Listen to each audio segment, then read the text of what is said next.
Pemangku Manakib online internasional Bapak Profesor Kiai Haji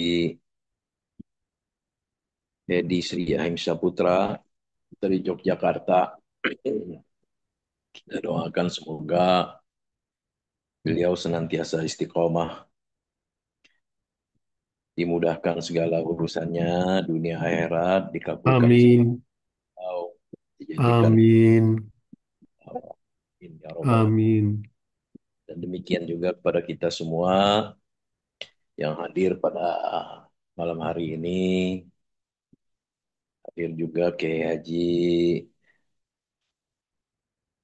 Mustafa Al-Maduri dari Madura, Kiai Haji Anang Asari dari Surabaya, Kiai Haji Mahya Al-Bukhari dari Jeddah, juga hadir Profesor Kiai Haji Rahmat Hidayat dari UGM, hadir juga Profesor Kiai Haji Raden Edi Sunario dari Bogor, tak lupa juga Bunda Khaya Sukmono beserta keluarga besar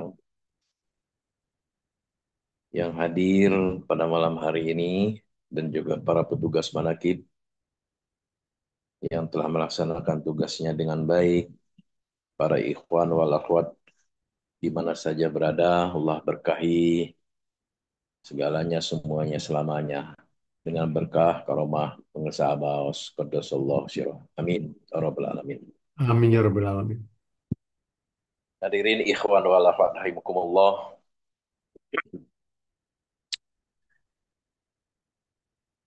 Kalau kita menyimak manqobah Tuan Syekh Abdul Qadir Jailani yang selalu dibacakan, suatu hari Tuan Syekh ditanya oleh seorang muridnya, apa pedoman hidup Tuan? Ala sidqi wa ma kadhibtu qattu. Artinya benar pantang bohong. Diriwayatkan ketika saya usia 18 tahun, ketika beliau pergi ke padang rumput mengembalakan seekor unta, di tengah perjalanan unta tersebut menoleh ke belakang dan berkata kepadanya, "Bukan begini tujuan hidup dilahirkan di dunia ini. Bukan begini tujuan hidupmu dilahirkan ke dunia ini." Hadirin ikhwan wal akhwat rahimakumullah. Kira-kira kalau sekarang ada nggak kira-kira unta yang kalau di Indonesia nggak ada unta, sapi. Ada nggak kira-kira sekarang ini sapi yang bicara gitu, ngomong gitu, nasihatin kita gitu, atau apalah gitu ya, burung misalkan, kambing, apalah hewan, pohon, tumbuh-tumbuhan sekarang gitu. Ada nggak yang seperti itu? Belum pernah kita dengar ya dengan telinga telinga yang kasar ini, belum pernah dengar. Nah, kenapa kalau zaman dulu itu kok ada gitu? Padahal kan sama aja kan. Zaman dulu sama zaman sekarang. Zaman sekarang disebut dulu nanti. Kenapa dulu sebelum masa kita itu ada unta bicara. Tuh. Nah, kalau atau juga kalau kita membaca riwayat-riwayat di dalam Al-Quran, itu seperti misalkan burung ababil membawa batu-batu panas melempar di pasukan gajah. Nah, seperti itu.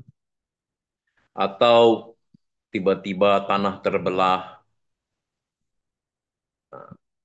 atau hujan besar yang nggak berhenti-berhenti sehingga menenggelamkan bumi, seperti itu. Atau Nabi Sulaiman bisa mendengarkan suara semut, bisa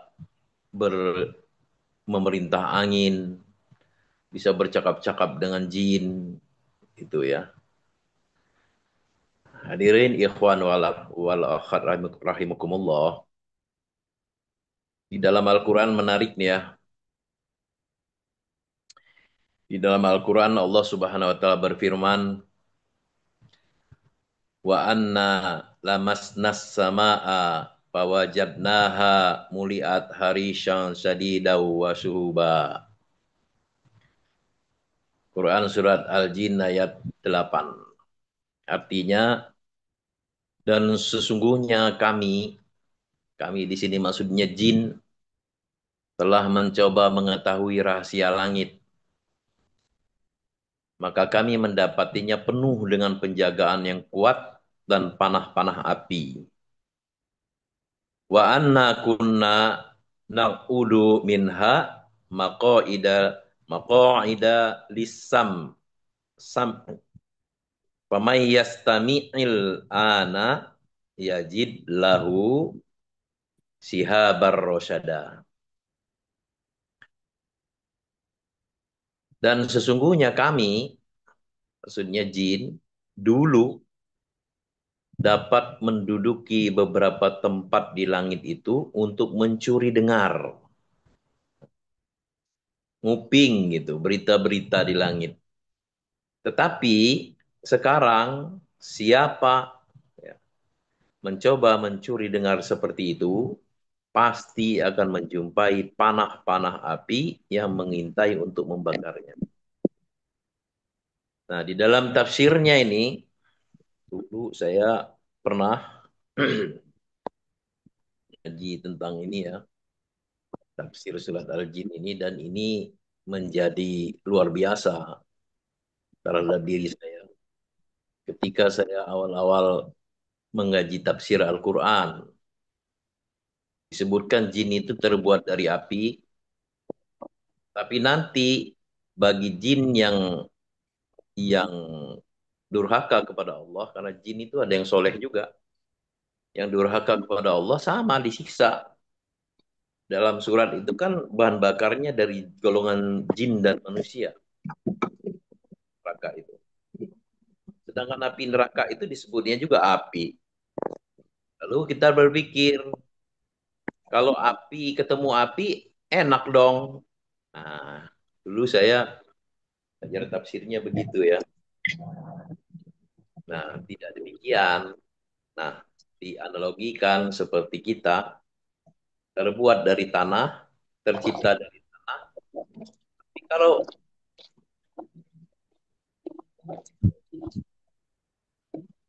kalau ditimpa dengan tanah yang satu satu rumah gitu, nah, kita juga akan tersiksa seperti itu. Nah, hadirin ikhwan wal akhwat rahimakumullah. Jadi dalam tafsirnya, dalam sebuah hadis disebutkan, dulu jin-jin itu dapat naik ke langit untuk mendengar wahyu. Ketika mereka mendengar suatu kata, lalu mereka tambah dengan 9 kata lainnya. Jadi jin itu dulu suka dengar-dengar berita-berita langit. Kalau mereka dengar satu kata yang disampaikan ke dibisik-bisikin ke manusia di bumi itu sampai 9 kata. Ditambah-tambahin intinya. Ucapan yang mereka dengar adalah benar, tetapi tambahan-tambahan mereka semuanya bohong. Jadi kalau ada dukun, misalkan begini, begini, begini, begini, itu bohong gitu. Jin itu bohong. Berita yang didengar adalah benar, tapi panjang lebarnya itu tambahan. Nah, ketika Nabi Muhammad SAW diutus menjadi Rasul, mereka dilarang menduduki tempat-tempat tersebut. Lalu mereka sampaikan larangan tersebut kepada iblis. Nih, jin tadi menyampaikan kepada rajanya, iblis. Nah, sedangkan ketika itu bintang-bintang belum dipakai untuk memanah jin-jin itu. Lalu iblis berkata kepada mereka, larangan itu disebabkan ya, larangan itu disebabkan suatu kejadian di muka bumi. Lalu iblis mengirim tentara-tentaranya untuk menyelidiki kejadian tersebut. Mereka mendapatkan Nabi Muhammad Shallallahu Alaihi Wasallam yang sedang mengerjakan sholat di antara dua gunung di Mekah. Lalu mereka menemui iblis dan menyampaikan penemuan mereka itu kepadanya. Lalu iblis berkata, inilah kejadian yang terjadi di permukaan bumi. Hadis riwayat At-Tirmizi dan At-Tabrani. Nah, hadirin ikhwan wal akhwar rahimakumullah, berdasarkan tafsir daripada Quran surah Al-Jin ini, kejadian-kejadian atau siksa-siksaan seperti itu kalau berlaku, kalau umat sebelum Nabi Muhammad SAW itu berlaku. Jika kaumnya Nabi diajak untuk berla ilaha illallah, mereka menentang, bahkan menantang azab, turun azab. Tapi ketika Nabi Muhammad tidak. Nah, nah ini disebutkan di dalam Al-Quran, Allah Subhanahu Wa Taala berfirman, wa idz qalu Allahumma in kana hadza wal haqqu min indika fa'amtir alaina hijaratan minas sama'i awitina bi'azabin alim. Dan ingatlah ketika mereka orang-orang musyrik berkata, ya Allah, jika Al-Quran ini benar wahyu dari engkau, maka hujanilah kami dengan batu dari langit. Atau datangkanlah kepada kami azab yang pedih. Nah, sama perilaku seperti umat-umat Nabi terdahulu. Belum Nabi Muhammad SAW. Mereka pun berkata seperti itu dalam Quran surat Al-Anfal ayat 32. Kemudian Allah berfirman di dalam ayat 33, "Wa ma kana Allahu liyu'azzibahum wa anta fihim wa ma kana Allahu mu'adzibahum wa hum yastaghfirun." Tetapi walaupun mereka minta untuk diazab, saking durhakanya mereka itu, Allah berfirman, tetapi Allah tidak akan menghukum mereka selama engkau Muhammad berada di antara mereka. Selama Nabi Muhammad SAW berada di antara mereka, Allah tidak akan mengazab orang-orang yang durhaka kepada Allah dan kepada Rasulnya. Dan tidaklah pula Allah akan menghukum mereka sedang mereka masih memohon ampunan. Mereka senantiasa beristighfar. Hadirin ikhwan wal akhwat rahimakumullah. Nah, disinilah bedanya sebelum masa Nabi Muhammad SAW dan masa setelah Nabi Muhammad SAW. Tuh. Nah, maka kalau di zamannya masa Nabi Muhammad SAW ada memang unta yang bicara gitu. Ketika seorang Muslim dituduh ya, dituduh oleh orang Yahudi mencuri unta dan akhirnya benar-benar dituduh bahwa dia yang mencuri unta tersebut.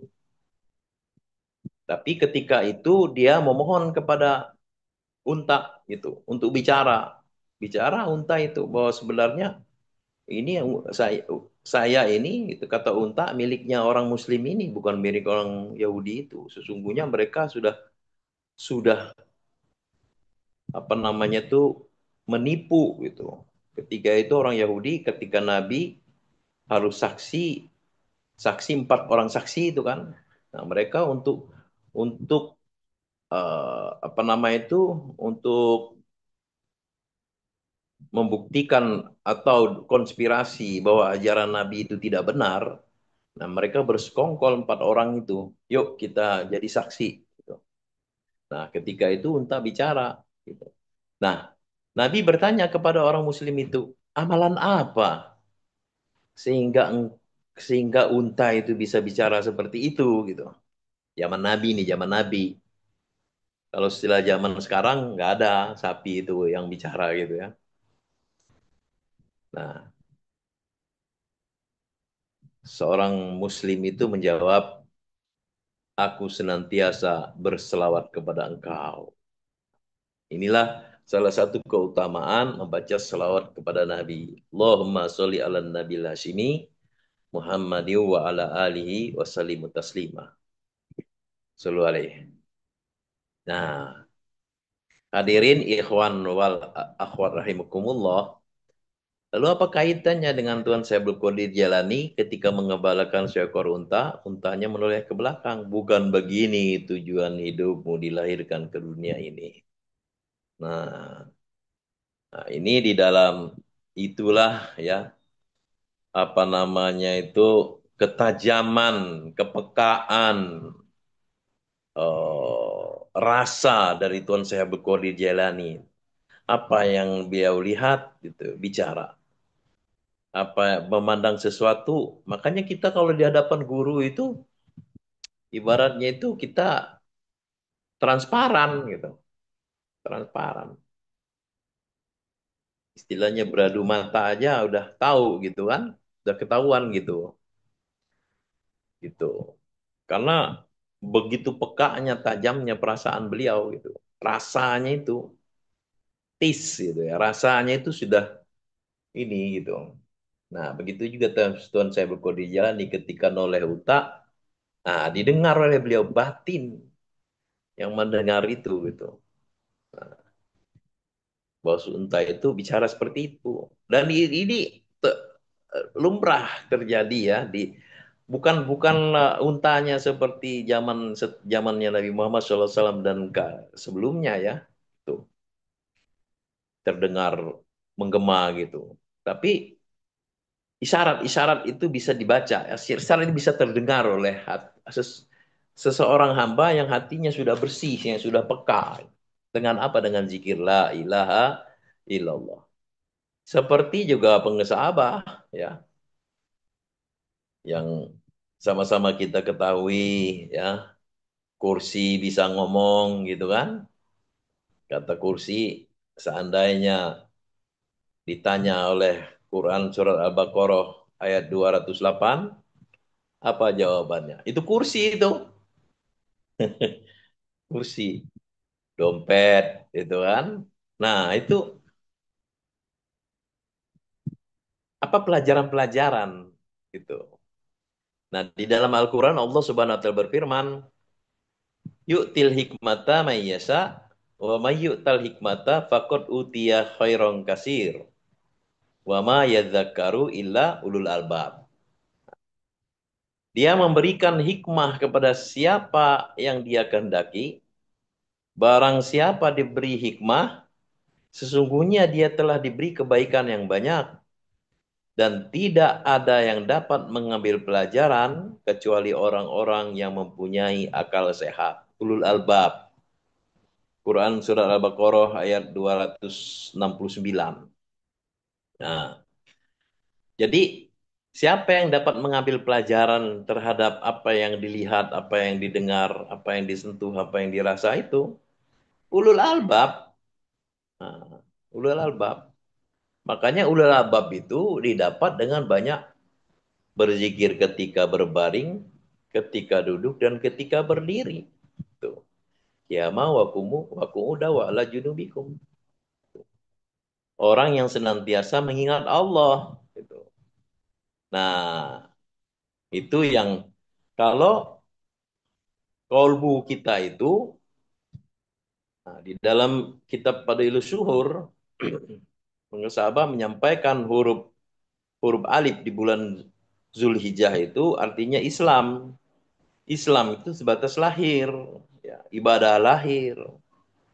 Tapi kalau sudah masuk ke dalam hati iman, gitu. Nah, masuk ke dalam hati maka ibadahnya sudah level torikoh gitu. Kalau syariat Islam, kalau torikoh iman sudah disertai dengan iman, ya masuk ke dalam hatinya, dimasukkan itu talgin, ya. Iman kepada siapa? Pada Allah. Tuh, dimasukkan ke dalam hati. Nah, Apakah kemudian iman itu menetap semakin tebal, semakin besar, semakin yakin, semakin dalam? Nah, itulah lapisan-lapisan kolbu. Ya. Kalau sampai sudah lapisan kolbu yang terdalam, ah itu rasanya itu peka, gitu. Peka dan senantiasa mengambil pelajaran.